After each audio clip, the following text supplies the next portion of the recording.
بھائی نے ایک سوال کیا کہ نبی اکرم صلی اللہ علیہ وسلم ایک بار نماز پڑھی، اس پہ نقاشی بنی تھی، بعد میں آپ نے اپنی امہات المومنین یا لوگوں سے کہا کہ ایسا مت کیا کرو، اس پہ نماز درست نہیں ہوتا نماز میں سے۔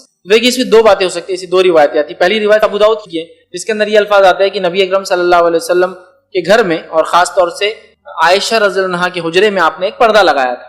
پردہ یہ تھا کہ اس پہ انسان تھے لمبے لمبے بنے ہوئے، مطلب چہرے تھے اور انسان تھے۔ نبی اکرم صلی اللہ علیہ وسلم جو اس کو دیکھا تو بالکل سختی سے منع کیا گیا، اس لیے کہ ایسے گھر میں فرشتے نہیں داخل ہوتے جس میں تصویر اور کتا ہو۔ ایک روایت میں آتا ہے کہ جبرائیل علیہ السلام آپ کے گھر میں داخل نہیں کئی دنوں تک۔ اللہ کے رسول صلی اللہ علیہ وسلم نے پوچھا جبرائیل تم کیوں نہیں آ رہے ہو؟ تو کہا محمد صلی اللہ علیہ وسلم آپ کے گھر میں پردہ ہے جس پر انسان بنے، اس لیے میں داخل نہیں ہوا۔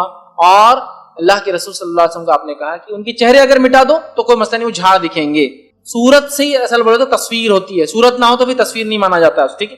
تو لہٰذا اس کو پھر ایک روایت میں آتا ہے اس کو رنگ دے دیا گیا چہروں پر اور وہ پردے استعمال کیے گئے، اور ایک روایت میں اللہ کے رسول صلی اللہ علیہ وسلم پسند نہیں کیا کہ اس طرح سے چہلٹ۔ تو ایک تو یہ ہوا۔ دوسری ایک روایت آتی ہے نبی اکرم صلی اللہ علیہ وسلم نے ایسا کپڑا نماز میں پہننے سے منع کیا جس پہ چیکس بنے ہو۔ چیک سمجھتے ہو؟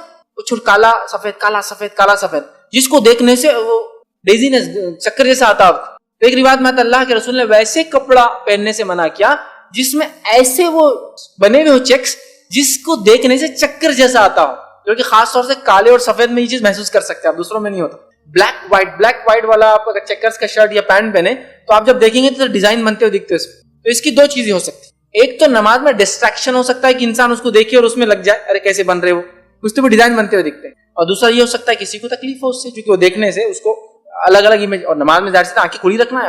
اب انسان نے پورا ہی لباس ہو پہنا ہے تو آپ کو پہن میں پڑے گا، جس سے آپ کو ہوگا ایسے کپڑے پہننے سے منع کیا۔ تو آپ کا سوال کس سے تھا مجھے نہیں پتا، لیکن وہ جو خاص طور سے وہ نقاشی جو ڈیزائن تھا پلس جو بنتے ہیں اس سے آپ صلی اللہ علیہ وسلم منع رہا۔ بیل بوٹوں کے تعلق سے آپ نے کبھی منع نہیں کیا رہا۔ خود کا پہننا، بلکہ اللہ کے رسول نے تو ایک نقش نگار والی خود ایک کرتا پہنا جو کہ یمن کے بادشاہ نے آپ کو تحفے میں دیا تھا، اللہ کے رسول صلی اللہ علیہ وسلم قبول کیا، ٹھیک ہے۔ ایک روایت میں آتا ہے اس کو پہنا بھی، جس کا رنگ کے تعلق سے بھی تفصیلات آتی ہیں۔ تو بیل بوٹے وغیرہ پہننے کے تعلق سے منائی نہیں، جو نماز میں منائی ہے ایک تو تصویر کی شکل والی روایت ہے، اور دوسری وہ کپڑا جس میں ایسے نشان ہو جس سے آدمی کوئی بھی ایسا ڈیزائن جس سے آدمی سمجھے نا پریشان ہو جاتا ہے، اس کے اندر لگ جاتا ہے، اسی کو دیکھتا ہے، جیسا وہ راؤنڈ ایک چھوٹا راؤنڈ سرکل بڑا بڑا بڑا، آپ اس کو غور سے دیکھیں تو آپ کو چیزیں اندر جاتی ہیں اور باہر آتی ہوئی نظر آتی، نظریں بہت ہی دیکھیں آپ نے کبھی ایسے پینٹنگ جس کے اندر آپ دیکھتے غور سے تو دو آنکھیں دکھتی، غور سے دیکھیں تین دکھتی، پھر دو، پھر تین، دو ہاتھی ایک ہاتھی ہے، سمجھے آپ نے ایسی فوٹوز دیکھی جس میں کتنے ہاتھی ہے بتائیے؟ ایسے کپڑے نہیں، اس سے کیا ہوتا ہے کہ آدمی یا تو ایک تو لگ جائے اس میں دیکھنے میں، یا تو ایک تو اس کو تکلیف ہو سکتی ہے، لہٰذا ایسے نقش نگار والے سے منع کیا گیا۔